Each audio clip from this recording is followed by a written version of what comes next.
Hi guys. Hi Babir. Thank you for coming. Oh, something wrong with your voice. No, no, no, no. Yeah. No. Yeah, guys. Babir, it's amazing guy. And from Hear the me now? message. Yeah, from the message.com. Yeah, Okay. and today they want to talk about remote work and next big thing. Yes, Babir, introduce yourself, please. All right. Hi, Manana. Thanks for having me here. So my name is Bobir, Bobir Akilkhanov. I'm the founder of Miss.com. I've been tech entrepreneur for 20 years now. Had success and failures, and hopefully Miss.com is one of the projects that hopefully it's going to be one of my success stories. Mm-hmm. Yeah, and it was like the amazing story about like the you mistake the Yeah, Facebook in Australia yeah. and something really really crazy they've contacted. That is a pretty Yeah, crazy sure, please. experience. That is a pretty crazy experience I had, and yeah, I gave it. I told this story a lot of times, but I'm happy to tell the story one more Yes, time. please. I started my career by launching Facebook like website back in Australia in 2005. I raised the capital. I secured the capital. I was like a little bit over 20 years old guy, and 21 actually.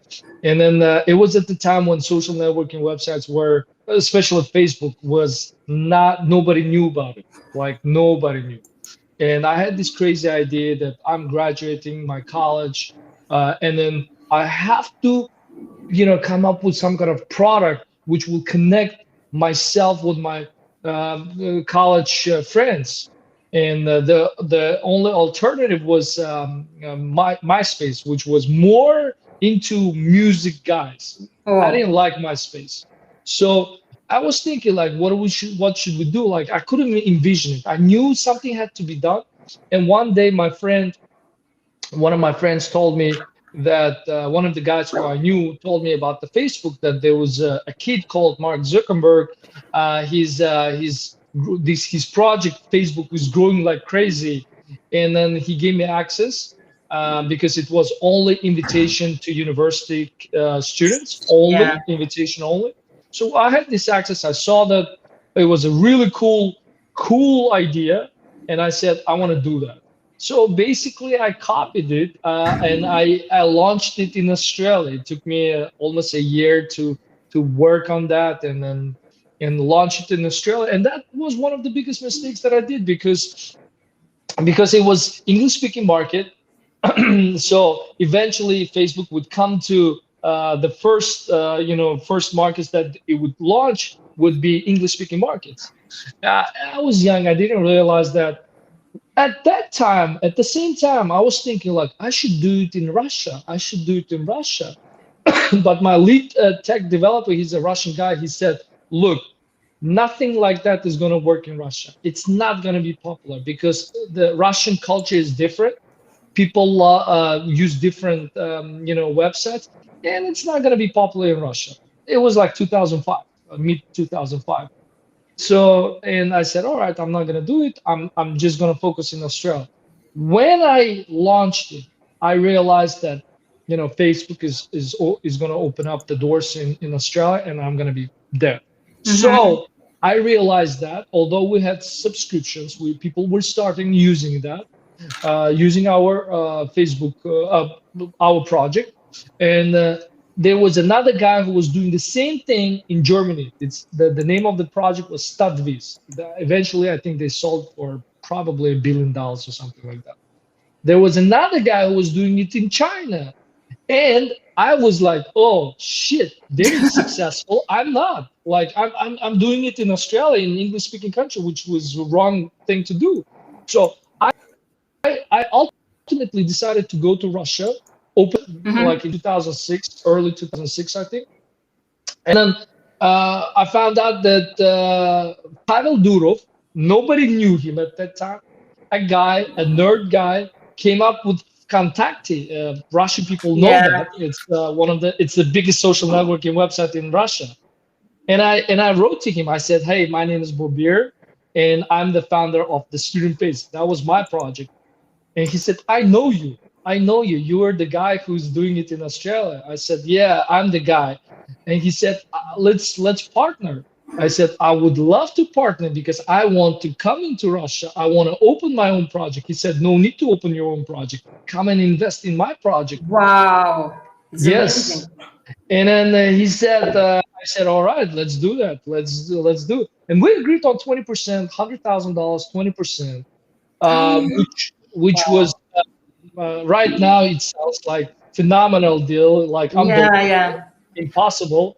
And but at the end of the day, it didn't work out. Long story short, the deal didn't work out because I went to my investors and I said, this is the deal I want to do. And then they said, why don't you just ask 51%? Because my investors had a Russian mentality of like Mm-hmm. controlling the business, you know. And then they said, and I also consulted with a few other people, and they said, yeah, yeah, he's a kid, just take 51%. And I was a kid myself, and I flew to St. Petersburg, and I said, Pavel, the deal has changed a little bit. I'm taking 51%, not 20%. He was like, oh, you're changing our Wow, deal. yeah. You're changing our deal.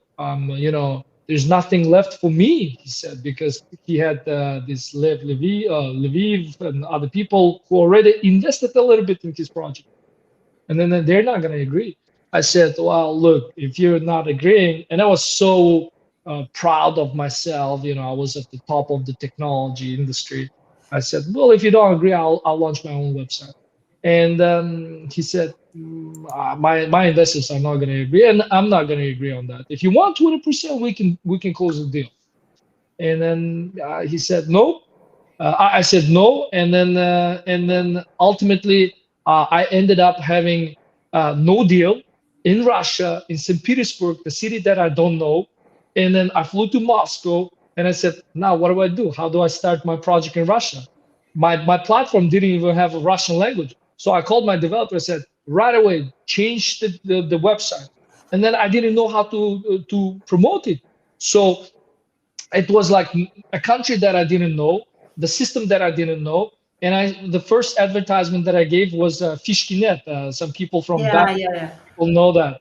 I gave an advertisement on Fishkinet, and then I started getting some traffic. But back then, Pavel knew that I was launching my own website. So he said, he said, announced a competition like free iPods. He started Mm-hmm. giving out free iPods. And I was Yeah, like, yeah. oh shit. So when we started talking, he was having like 50 registrations a day.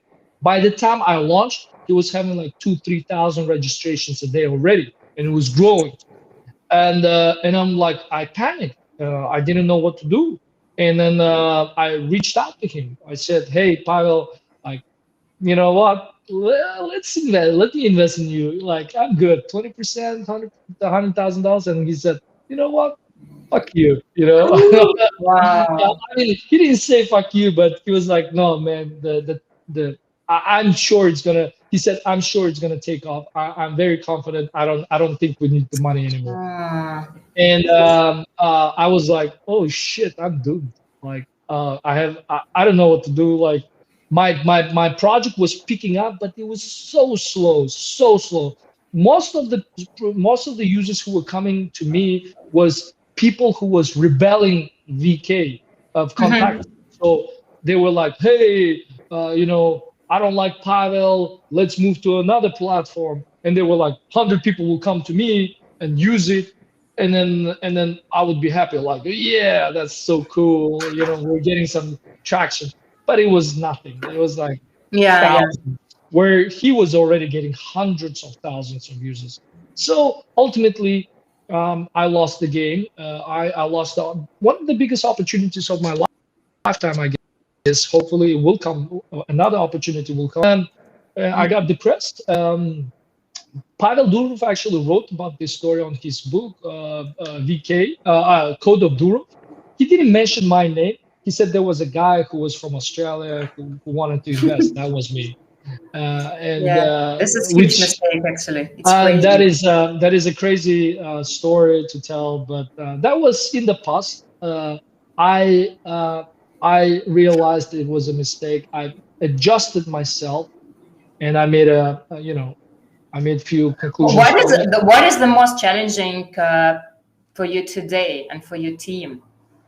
The most challenging is that it's getting into the market as in any business. We have a Mm-hmm. lot of ideas, but the competition is now is tough. I mean, it's not 2005 anymore, 2006, where you could just come up with almost any idea, and anything would pick up, like literally anything, if you had the right team. So it's difficult to get into the market, to any market. So building a product is one of the things that I'm good at. I've been building Mm-hmm. products. I have 40, 50 people, full-time people working for me. And my team is distributed, by the way. They're all located in different places, but full-time employees. Um, and just, getting the product into the market and making a success is a difficult task. Mm-hmm. Interesting. And why did you start Method.com? The reason why What is the storytelling? so here's the story. I Because I was always on a remote work before the pandemic, before it became cool thing working remote. I was working remote for 10 years, over 10 years, and I always used the video conferencing technologies, and then I always knew that remote thing is going to be big. One day, even the classic businesses are going to allow people to work from home. And what do you need when you work remotely? When you're doing something remotely, what is the one of the essential things? Is the communication. One of the essential things is the communication, and the communication is via the video conferencing. So I thought, and then back then when I started doing it, Zoom was not that popular. Okay, it was just for geeks and for some top executives. We started working on the remote. We on the video conferencing, but we didn't envision it to be purely video conferencing. We wanted it to be integrated to either remote work or tutoring and etc. etc. And to be honest, I'm still pivoting. I mean, we started as a remote tool, or we started as a video conferencing. Then we decided, okay, after the pandemic hit, we decided, okay, that's not the way to go because everybody uses Zoom now, and then I'm not going to be able to compete with them. So we went a little bit to remote work, and then we decided, okay, remote is good, but let's even specialize in a niche. We want to specialize on online remote tutoring, like tutoring. So basically, it's like right now it's we're positioning ourselves more for tutors who are working remotely and Mm-hmm. educating kids remotely. What is that? We did over hundreds of interviews with the tutors, and we found out some of the problems they're having is that they want to be able to put some notes. Once the video conferencing finishes, they want to put some note. That's the first thing. They want to put a reminder. That's the second thing. Third, they want to accept the payment. So once they Wow. finish the class, they want to accept the payment. So that's one of the things. They want to have a schedule.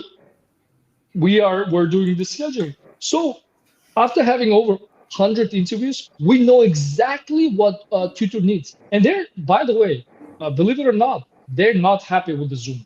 They're not happy. Zoom is Wow. not satisfying their requirements. No, it's really great idea. It's like the something for the finance, for the education, and Exactly. for the live streaming. But what is your next steps? What is the killer So app for so the here's the next step. what is your pipeline? Like what you wanted to add? Like studio, There's a lot. maybe cloud recording, maybe I don't know, Yeah, we something do for have everything. I mean, we have recordings. We have right now we're putting gradings and etc. etc. There's a list for almost a 6 month, at least 6 months.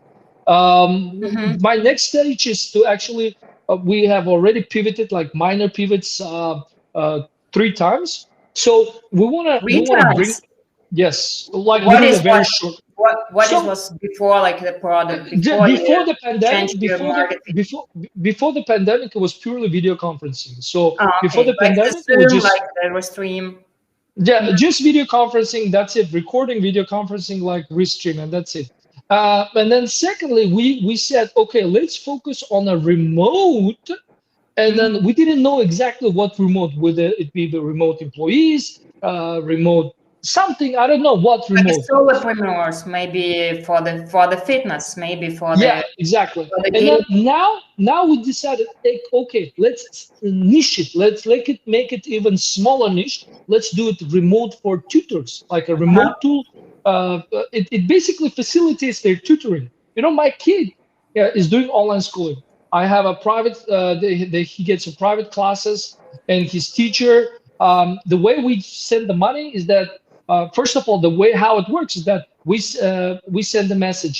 Hey, are you if let's say we want to cancel the school, the class, we send, hey, Miss D, we want to cancel the class, and then she texts me, and then we say, oh, she says okay, and the way we also work, pay her is via the Venmo or PayPal. So it's not an automated process. So right now, what is going to happen is that the scheduling is going to be within the video conferencing. The Oh, payment is going to be in the video conferencing, and the notes. So once the class finishes, she will put the note. You know, Alan, my kid's name, Alan, is doing a great job. I told him to do this, blah, blah, blah, blah, blah. So she puts into the video conferencing notes, and it's going to be visible to me as a parent. It's going to be visible to her as well, and to him as well. And then, actually, it's. Do you remember in Russia it's called like a dnevnik? yes, Nivnik, Yeah, that's yeah. exactly what, yes, exactly. It's so funny. Uh, exactly. And plus PayPal, you know. Exactly. That's it. And then also, you know, my teacher does not need to remind me every time, hey, Bobir, you need to pay like $300. I need to have a credit card in my video conferencing that will charge automatically once the class finishes. Wow, So it's really that great. is like complete automation tool. And to be honest, I was like hesitant at the beginning. I was thinking, are we going too niche, too niche? And then at the end of the day, we decided, you know what? Let's ask. We called, so we actually paid $50 to every single teacher who we spoke, and we said, can we just interview you? You're not Mhm. going to teach us anything. We're just going to interview you, and we interviewed them. And then That's great. after 50, after 100 calls, we knew exactly what was what they wanted. Or it's like the really great market fit. But what's going on with your community strategy? Like the Community strategy. what is your go-to-market strategy? So the market strategy, and he won't know. And why? Somebody said I don't know. Anyway, make it fast, lol. Yes, exactly. I need to make it fast. I need to roll out into the market. The problem is that always there's technical issues. So Mhm. we're building everything from the scratch, and then it's a difficult process. We are limited in resources because I'm financing it myself. I haven't raised a single dollar from anybody. And then the market strategy is like roll out to limited number of tutors, and then test it with them. Once everything is like bug free, everything is working properly, then roll out to another 1,000 or 2,000 people, and slowly. My strategy, honestly, is a long term. I'm not expecting it to grow like crazy in 6 months. I have a Mhm. very realistic expectation. I'm here for 3, 5 years, or maybe even more. So one thing that I learned from my entrepreneurial experience is that I have to, stick around to any idea that I am investing my time for a long time. What do you think? Is it possible for any technology startup to become like a mega player, like in live streaming, in finance, like YouTube, Amazon, Facebook? What do you think? What is should be like the competitive advantage? All advantage is going to be where we're going to be focusing on the niche market. Mm-hmm. So that's Zoom is for everybody, like, but for like everybody can use it. But if you want to go specifically in a niche, if you're, let's say, medical industry, there's a lot of things that medical industry need, and Zoom doesn't have it. It's Or if you are doing it for completely remote automation tool, there's a time tracking. You need time tracking. You need a lot of things. So Zoom doesn't have it. Zoom is good just for day-to-day things, just like a Skype or something like that. But if you want to go niche, there will be always niche products that will be tailored for a certain group. Mm-hmm. And that's my strategy. I want to focus. Interesting. What is your superpower? What do you think? Like, What's that? what is your superpower? My superpower? Like entrepreneur. I'm not afraid of failures, and I'm not afraid of taking actions. So I failed a lot of times in my lifetime. I lost millions of dollars, but uh, I always get up and then basically move on, and that's it. When I had my first failure, I actually thought that was end of my career. I thought that's it. I'm depressed. I'm not going to be able to get out from that, and then I'm not never going to be successful. But it turned out not to be true. You basically get up and move on. It's like being knocked off by in the martial arts, and then getting up and moving on again. So I think that's one of my key strengths, that I can move on. I can handle. I have a thick skin. I can handle Mm-hmm. anything. Okay, and what are the skills needed to be a unicorn founder? If you make it to 20 means you're having fun. I don't know who's writing something. There's a comment. I'm just interested what he's writing. And no GI. I don't understand what you're writing about, my friend. But anyway, it's fun to read. What was your question, Manana? My question about what are the skills needed to be a unicorn founder, like a 1 billion company? What do you think? I think you For do need the to. US market, yeah. For the US market, I think you need to be a visionary. So you need to have a vision. What do you want? Exactly, 100%. You need to have a persistency. Without persistency, even the best ideas are not going to work out most of the time. And for unicorn, obviously, you need a great team, really good team, Mm-hmm. and luck as well. Like without the luck, it will be not true saying that luck is also important. You need to be in the right timing, right, you know with the right, everything should align for you to become a unicorn. When we read about Mark Zuckerberg and we say he's the genius guy, there was a lot of genius people as well thinking about the same thing, but he was lucky to be the first one, and he was in the right place. Mm-hmm. So the same with Bill Gates, Steve Jobs, and etc. They were born at the time. They were at the right age. They were born at the right place, and etc. And there was a community, and etc. And then they came out. So I mean, to become a millionaire, you just have to work hard and be just smart. But to become a unicorn, you need to have a luck as well. And what is your investment strategy? What did So you here right now, I'm investing. how to find the right investors and lead investors for startups during the COVID and Just one second. Can you give me a water, please? Yeah. Sorry. I'm a little bit thirsty. Thirsty. yeah. What do you think about like the right investors for your startups? Um, Investors. Well, so in terms of investors, I am financing Yeah, the because project. it's so complicated right now, being fundraising and all of this. It's remote. They should use Zoom for the pitches. It's so boring. It's so complicated. Yeah, it is. I know. And how to find the right investors for the new startups, for the new business models. So, well, you have to pitch it. I mean, you have to pitch it to investors. It's a numbers game as well. You can't expect if you pitched it to one person and expect it to him to invest. Okay, that's like a customer acquisition. Every customer every potential customer is not going to be your customer. So you need X amount of people to come, and then one of them or two of them is going to buy something. So you need to have a great team, you need to have a great product, and etc. etc.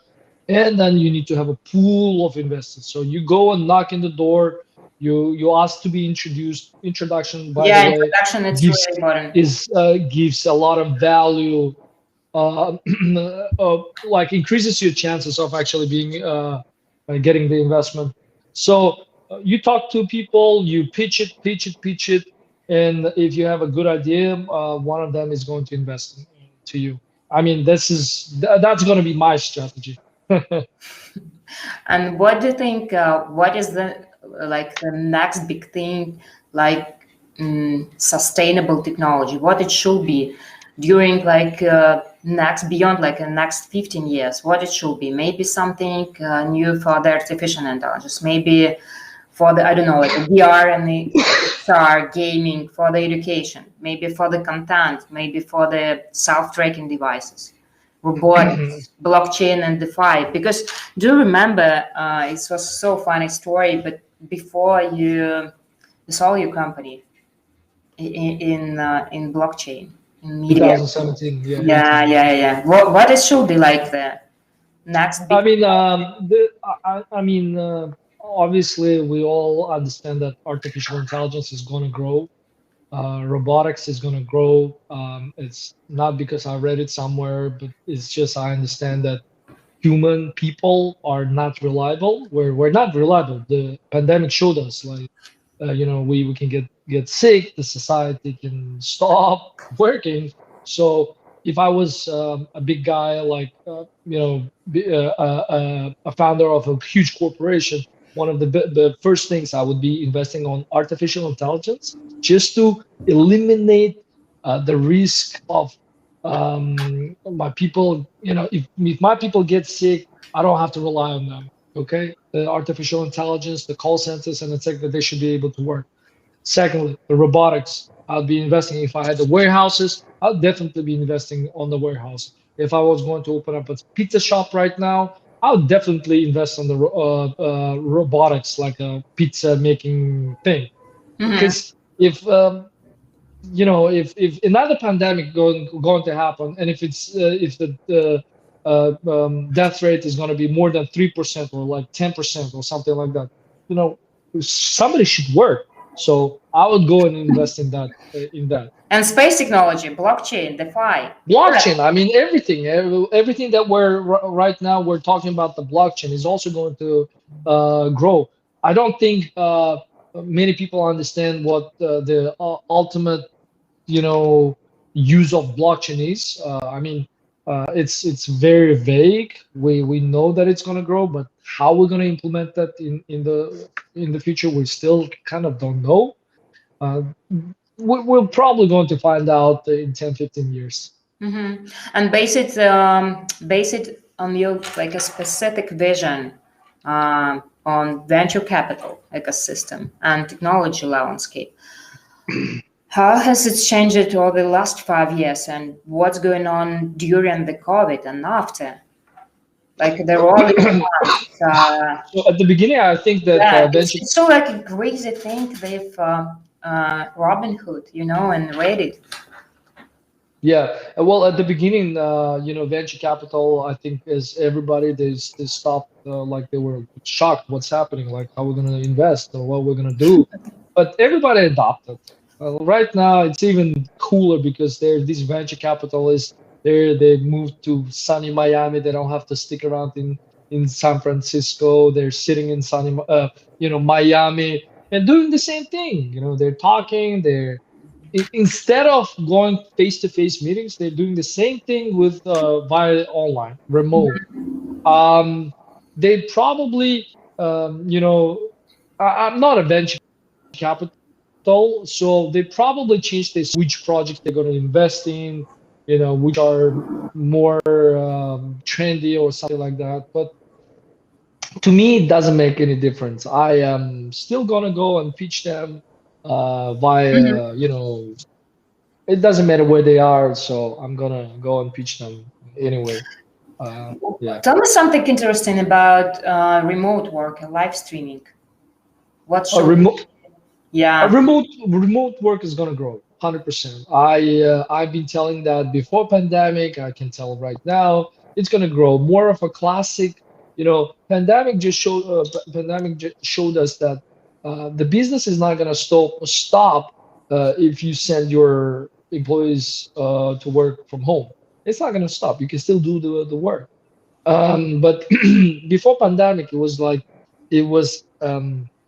More classic businesses, the businesses, old school businesses, they were like, oh no, I need them to be in the office, to be here right next to me so I could control them.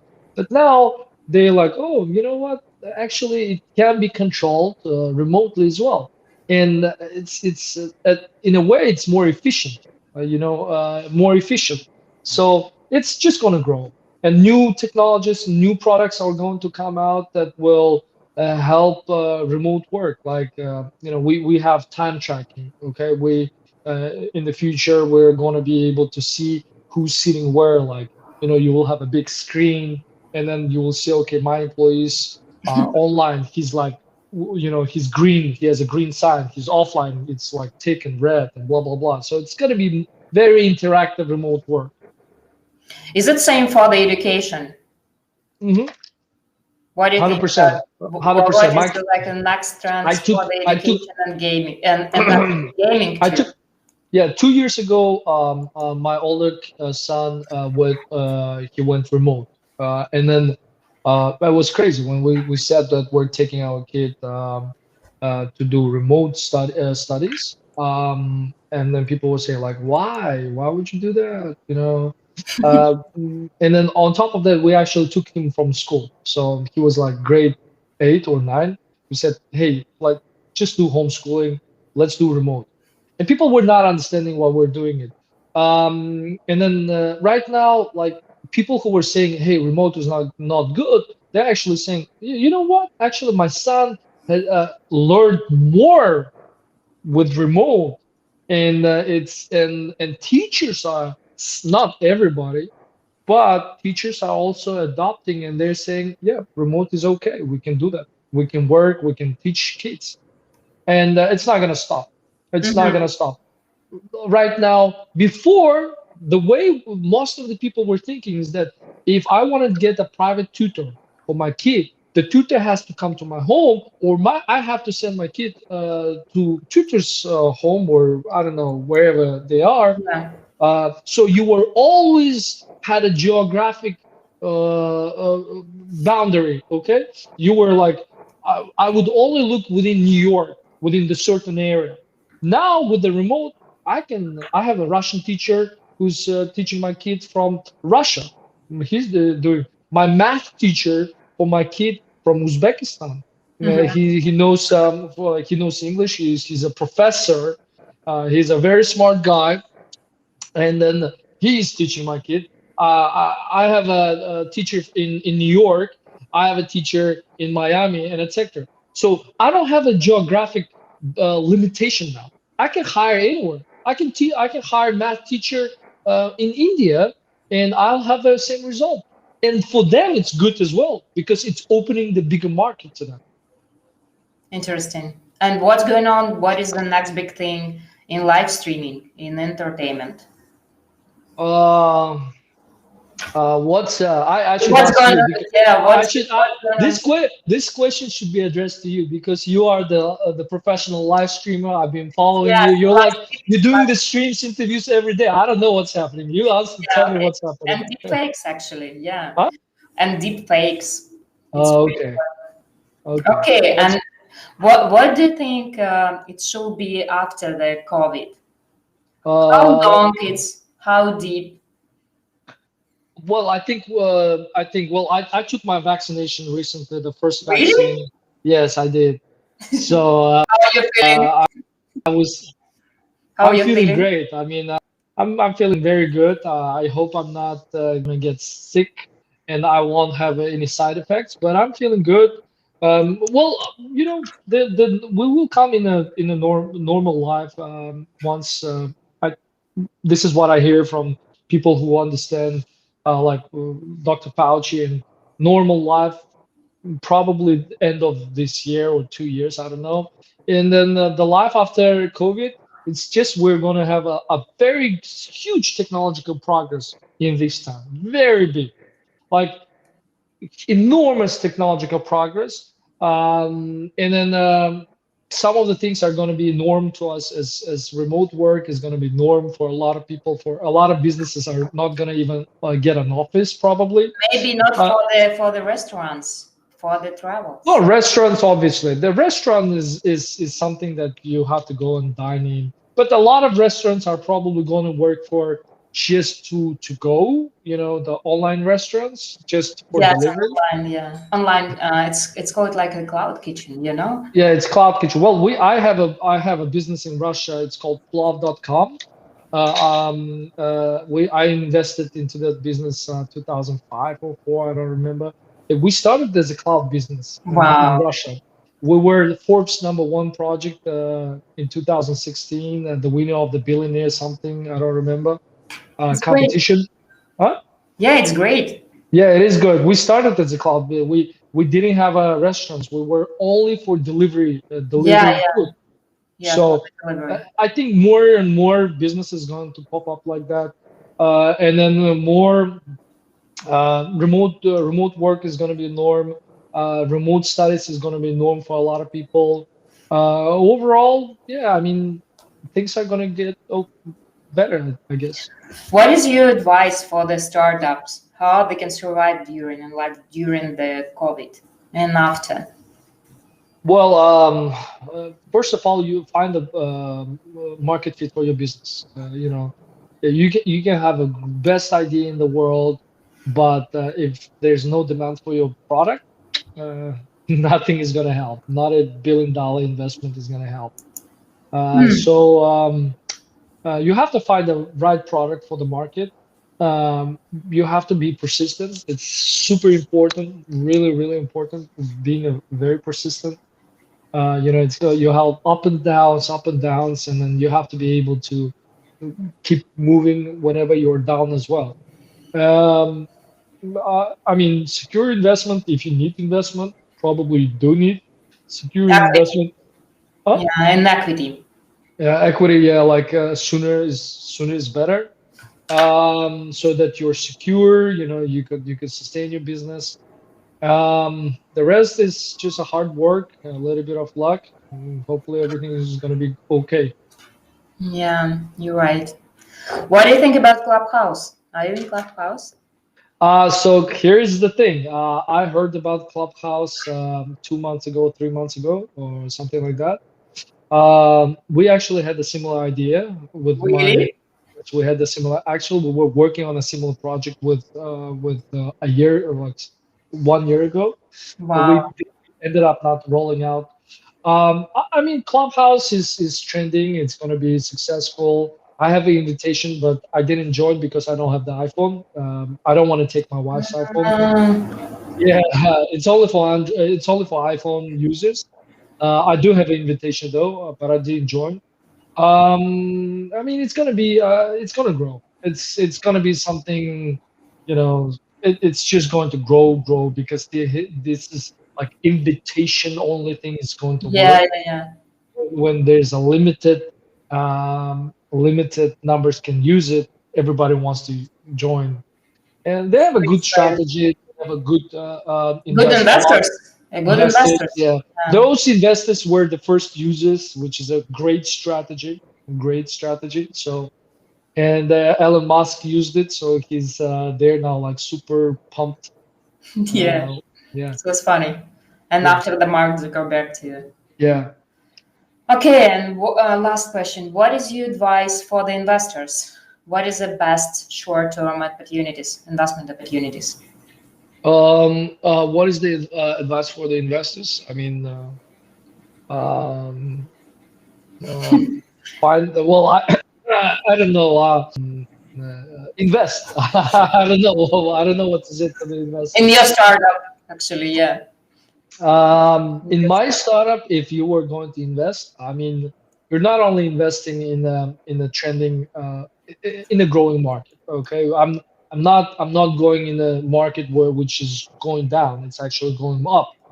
Very important. I am if I was going to pitch myself, I know what I'm talking about. I did my research. I have a team. You're not investing in a guy who has no experience. I have 20 years of experience, technological experience. I did graduate from tech university. I did my bachelor's in information technology.